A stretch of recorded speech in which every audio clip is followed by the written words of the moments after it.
biggest difference between beating Arizona as a player and beating Arizona as a manager? Much more enjoyable as a manager.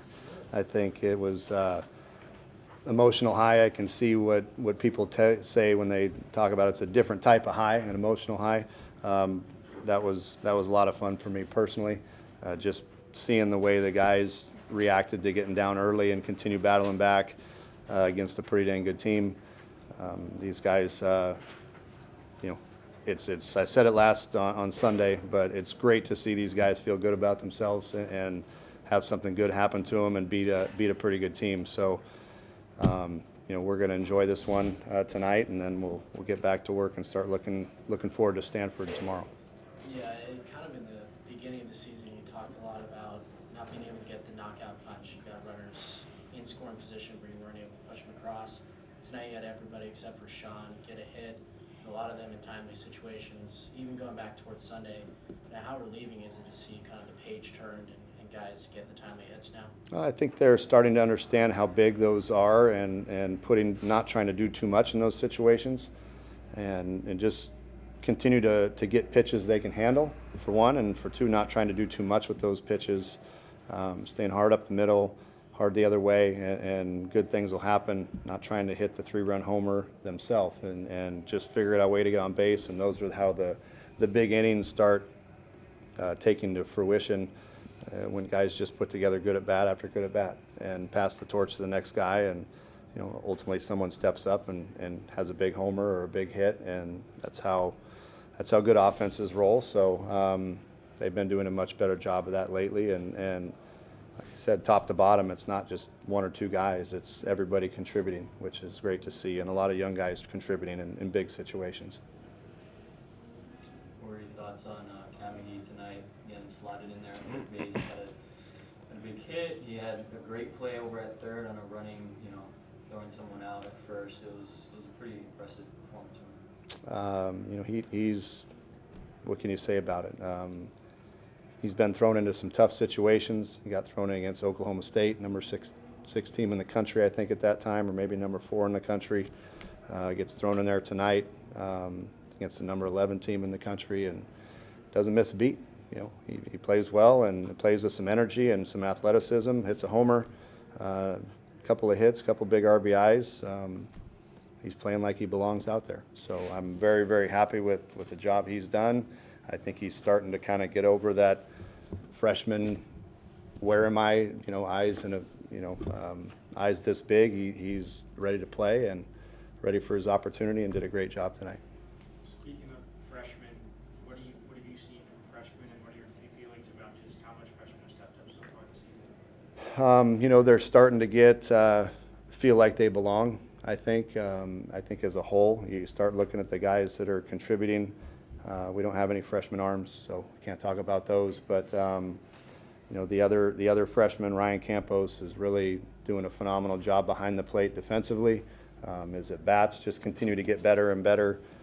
Alex Champagne is starting to get a little bit better defensively and starting to get a little bit more range and get more comfortable out there.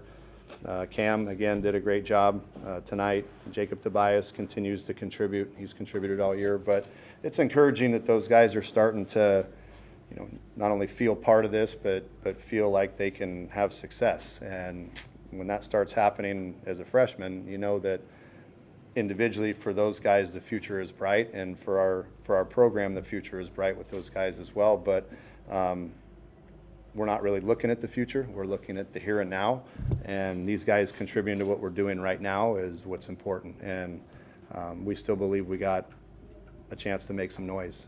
So with these guys contributing, it certainly helps. On the two RBI base hit from Tobias, there was that massive goal hole into right field. Was that something that was communicated to him sort of like mid at bat, or is that just somewhere he just kind of spotted that himself and put that there? Well, I think if you could steer the ball where you wanted to, guys would have a lot more hits. I don't think he's was necessarily trying to hit that one spot, but our approach, or at least that we try to preach, is hard up the middle. They were really over shifting him on the pull side and left that gaping hole right up the middle, and I was kind of sitting there going hard up the middle, and he delivered. So I don't know if he was trying to hit it there or just trying to make good solid contact. It happened to go there. But either way, I like the result. It seems like Kai has really been kind of an X factor in this lineup. Because when he's going well, you guys really extend that dangerous middle part of the order. Have you seen him flip a switch recently? He's finding a lot more grass and just really driving the ball. Yes, he's certainly, as I kind of touched on it Sunday, playing with an edge. And we talked about it, last week when we were at UNLV. Just kind of sat him down, and this has zero reason to why he's doing what he's doing lately, but just kind of reminding him that, guys, he has to play with an edge. And he certainly, the look in his eyes has changed. And it like I said, whether he got pissed off at me for not playing for a couple of days, whatever it takes to get him back locked in. And to see him do what he's done and respond the way he has is just, it's great. I'm super happy for him. I know he wants it as bad as anybody, and it's great to see hard work paying off for him. Not only him as an individual, but us as a team. So that's a big piece down there, in the middle part of our lineup, the latter middle part of our lineup, to continue to get production. So it really extends that offensive lineup, which I obviously enjoy. After the game is over, everyone heads into the locker room, but you and the coaches kind of stay there in the dugout, talk about things, and I'm sure ponder things as well. What were your first initial thoughts just sitting there? First initial thoughts were that was fun. It's a rush that I've missed. That's why, I guess, why guys get back in the game when they're done is to experience that rush again. And although it's a different kind of rush for me, it's one I could get used to. And that was, we try and take a few minutes at the end of every game and just kind of discuss the good and the bad and what we're going to talk to the guys about. But there really wasn't much to discuss other than, gosh, that was fun. And that was a fun rivalry game. Again, we beat a very good Arizona team, and that's big for our guys, big for our program, and we're those are the type of games that are fun. That's why we do what we do. They're exciting. They're back and forth. They have guys making big plays and big moments, and that's what makes it fun. We're off 6 up, 6 down, 12 pitches, 10 strikes. How happy are you to see him have a night like this in a game like this? I'm glowing, about it, because we've been searching for a guy to step up, down there in the bullpen. Other than the same usual suspects, we're praying for somebody to come through and step up, and I think we're starting to find that he has the makeup, the mentality where the moment doesn't get too big for him, and coming in at, again, a big game like this and throwing 12 pitches in 2 innings and 6 up, 6 down. That's just kind of what we're in need of.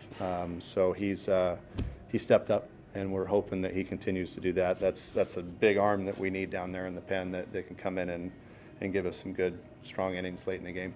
To build off of what he has done, also what I did go with in the conversation, both of those relievers were able to do, they were able to do despite having 0 strikeouts. What do you think that says about them, that they're able to get through innings and not necessarily need to strike batters out?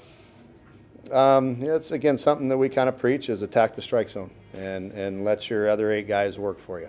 And Will Levine did a great, actually, I thought all of our pitchers threw the ball very well. Again, the results from Boyd and Dougie weren't, the line score for them wasn't exactly stellar, but I thought they threw the ball just fine. They attacked the zone. They didn't give up a whole lot of free passes. And then, Will Levine does what he does. Although he did walk 3 guys, he still, I thought, attacked the zone and did a very good job. So I think those guys are starting to understand when they don't beat themselves and they throw the ball over the plate and change speeds in the zone, that gives us a good chance. So we'll take our chances by giving up solo home runs. Keep the innings small. If you don't give up free bases, then those home runs don't hurt you as bad. So we can live with the solo bombs. Hopefully our guys will put together a big inning and put up some crooked ones, and that's kind of what happened tonight. We were able to get 2 or 3 crooked innings and hold them to a lot of singles. So ultimately that worked out for us. Jacob, rivalry games always seem to bring out the emotions from you guys. And okay, you had to calm down Connor at the beginning there. Just kind of what other messages, or were there any other messages kind of throughout the game to, like, hey, we're good guys, we're okay? You know, you try not to take the spirit out of them because rivalry games are fun. That's why it's college baseball, and a lot of that we need that in our game. We need the rivalry. We need the fun games like that. That's what makes our sport fun. And you can't take that joy out of them, of the intenseness out of it. So, but I was just A, going to make sure Connor was okay because he got hit in the head, but B, to calm him down and say, hey, that wasn't intentional. It was a changeup. It hit you in the head, but he's, you know, his emotions start getting the best of him, and I wanted to make sure he was calmed down to, yes, these are fun. Yes, they're emotional, but you still got a job to do and go out and play. So he did. He calmed down pretty well, and then ended up having, you know, did just fine the rest of the game. So, but to answer your question, the rivalries, this is what makes it fun. You know, win or lose, it makes it fun. So, fortunately for us, we came out on the winning side today. Jacob Walker came in a real tough situation in the second. He's facing one of the more dangerous batters in all of college baseball. I felt like the game was kind of at a seesaw moment.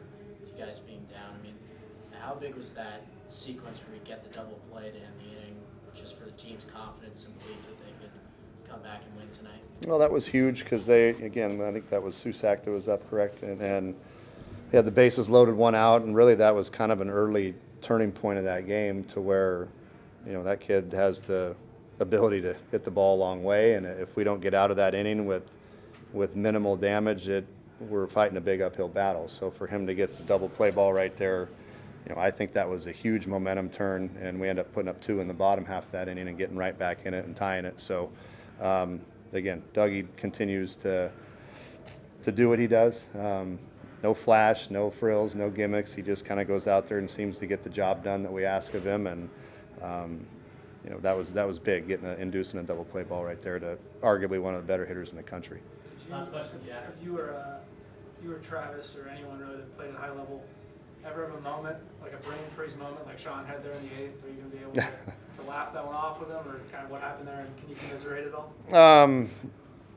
You know, I actually was watching Lampy to see on the down ball read if he got a good jump, and so when everyone started going, I didn't really see him he reached down and picked the ball up. I didn't see it. I was watching Lampy to see if he was getting the good down ball read, and I said, I asked a couple of the players, what do you do? And he said, you reached down and picked the ball up. And I said, oh boy, I haven't seen that one in a while, but you know, yeah, there's things happen. You know, I'm not going to hold anything over Mac for that. I mean, it's sometimes in the heat of the moment, you just kind of brain freeze once in a while. So Mac's done a great job for us all year, and sometimes you make a mistake. So that's something that thankfully didn't bite us too bad, and obviously it's a learning point. So we can take it for that and move on.